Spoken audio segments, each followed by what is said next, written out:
بسم اللہ الرحمن الرحیم۔ حضرت غازی عباس علمدار سکا علیہ السلام کی گفتگو جاری ہے۔ سکا یہ مبالغہ کا صیغہ ہے۔ حضرت اسماعیل علیہ السلام جب اپنی والدہ کے ساتھ مکہ تشریف لائے تو ان کی ایڑی سے زمزم نکلا۔ سرکار دو عالم صلی اللہ تعالیٰ علیہ وآلہ وسلم کا جو سلسلہ نسب جا کے ملتا ہے وہ حضرت ابراہیم علیہ السلام اور حضرت اسماعیل علیہ السلام سے جا کے ملتا ہے۔ تو پانی پلانے کی مکہ جب سے آباد ہے، پانی پلانے کی، زمزم پلانے کی، یا وہ کسی بھی صورت میں ہو، یہ سرکار دو عالم صلی اللہ تعالیٰ علیہ وآلہ وسلم ہی کے خاندان کا خاصہ رہا ہے۔ ہم چونکہ پاکستان میں پانی بڑا وافر ملتا ہے، پنجاب میں خاص طور پہ رہتے ہیں، تو ہمیں یہ چیز اتنی فیل نہیں ہوتی۔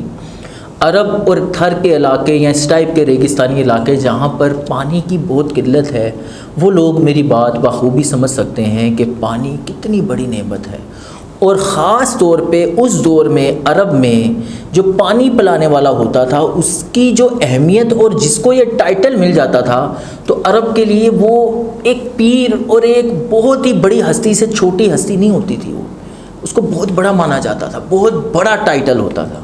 تو یہ حضرت اسماعیل علیہ السلام سے ہوتا ہوا زمزم کا جب وہاں پر آبادی ہونا شروع ہوئی نا مکہ میں، تو لوگوں نے اجازت طلب کی، تو آپ کی جو حضرت اسماعیل علیہ السلام کی والدہ ہیں حضرت ہاجرہ، آپ نے فرمایا کہ ٹھیک ہے تم لوگ یہاں پر رہو، لیکن پانی پلانے کی جو ڈیوٹی ہے، جو ذمہ داری ہے، وہ ہمارے پاس رہے گی، پانی ہم ہی پلایا کریں گے مکہ میں جو بھی آئے گا۔ انہوں نے ایگری کیا، آبادی ہونا شروع ہو گئی۔ اب یہ آبادی بڑھتے مکہ آباد ہوا۔ ایک وقت آیا کہ زمزم چھپا دیا گیا، پوشیدہ ہو گیا، تو حضرت عبد المطلب کو ان کی جو اونٹنی ہے جہاں پر بیٹھی اس کے نیچے سے زمزم کا چشمہ جاری ہو گیا۔ تو یہ دوبارہ سے حضرت سرکار دو عالم سیدنا محمد صلی اللہ تعالیٰ علیہ وآلہ وسلم ہی کے خاندان میں یہ جو سلسلہ تھا پانی پلانے کا، یہ دوبارہ سے ظاہر ہوا۔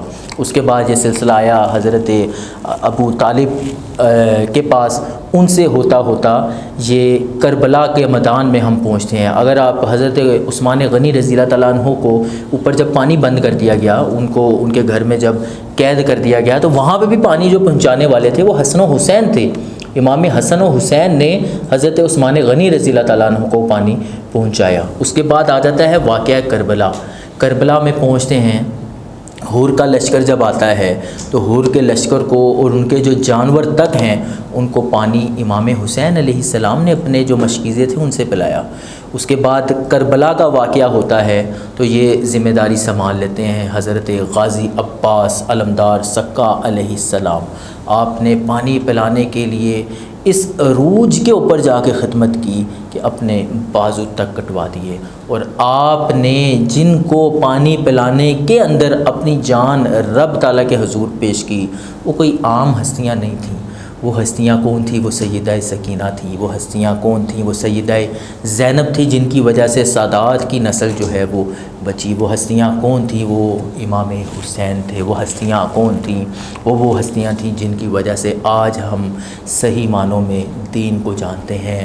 یہ وہ حضرت ہیں جن کو سکا اس وجہ سے کہا جاتا ہے، جنہوں نے انتہا کی حد پر پانی پلانے کے لیے خدمت سر انجام دی۔ اب آئیے، میں نے شروع میں عرض کیا تھا کہ میں آپ کو جب بھی آپ کربلا جائیں، ان کے مزار اقدس پر حاضر ہوں، نیاز دینے کا دل کرے، کچھ لوگوں میں تقسیم کرنے کا دل کرے، ان سے فیض حاصل کرنے کا جب دل کرے، تو وہاں پر سب سے زیادہ پانی پلائیے۔ مجھے ان کے مزار اقدس پر حاضری کا الحمدللہ موقع ملا، میں نے اپنی آنکھوں سے دیکھا آج بھی وہاں پر پانی طواف کر رہا ہے۔ بیسمنٹ میں نیچے جانے کا موقع ملے، ہر ایک کو ملتا نہیں ہے، پرمیشن لینی پڑتی ہے۔ الحمدللہ کاروان زنجانی کے ساتھ سلسلہ ہوا تو کوشش کریں گے، جو اسرات ہمارے ساتھ جائیں گے تو ہم ان کو نیچے حرم کی طرف سے اجازت لے کے کوشش کریں گے کہ اس جگہ کا وہ ایک مخصوص حصہ بنایا ہے، تو وہاں دیواروں میں سے بھی پانی ٹپکتا میں نے اپنی آنکھوں سے دیکھا ہے۔ اس قدر پانی اور وہ مسلسل آ رہا ہے۔ لوگ برکت کے لیے کپڑوں کے ساتھ، چیزوں کے ساتھ پانی مس کرتے ہیں، لیکن وہ پانی مسلسل آتا جا رہا ہے۔ پھر اس کے بعد جو نیچے تہہ خانے کا حصہ ہے وہاں جانے کی پرمیشن نہیں ہے، وہاں پانی ان کے مزار اقدس کے ارد گرد وہ طواف کر رہا ہے۔ گویا یوں محسوس ہوتا ہے جیسے پانی آج بھی ان کی منتیں کر رہا ہے کہ مجھے لے جائیے سیدہ زینب کے پاس، مجھے لے جائیے سیدہ سکینہ کے پاس اور مجھے یہ شرف بخشیے کہ میں ان کی پیاس بجھا سکوں۔ تو آپ جب بھی ان کے روضہ اقدس پہ جائیں تو لازمی پانی کا جو ہے وہ نیاز کیا کریں۔ اگر جانے کی حاضری نہیں بھی نصیب میں، اللہ تعالیٰ بار بار حاضریاں عطا فرمائے تو یہاں پر بھی اب جیسے محرم الحرام کے ایام چل رہے ہیں، گرمی بھی بہت شدت کی ہے، ضروری نہیں ہے 10 محرم، آپ اپنے گھر کے آس پاس کہیں پہ بھی 10 محرم سے علاوہ بھی پانی پلانے کا انتظام کیا کریں۔ اب اس کے فائدے کیا کیا ہیں یہ اب سن لیجئے، یہ اس کے فائدے کیا کیا ہیں۔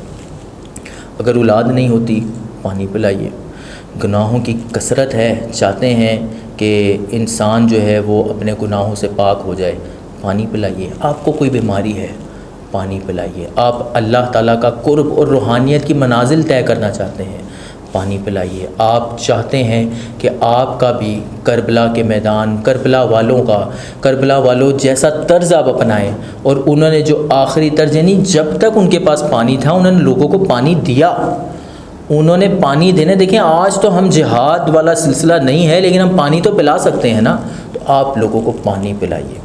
اب میں آپ کو یہاں پر کچھ احادیث آپ کے گوش گزار کر دیتا ہوں۔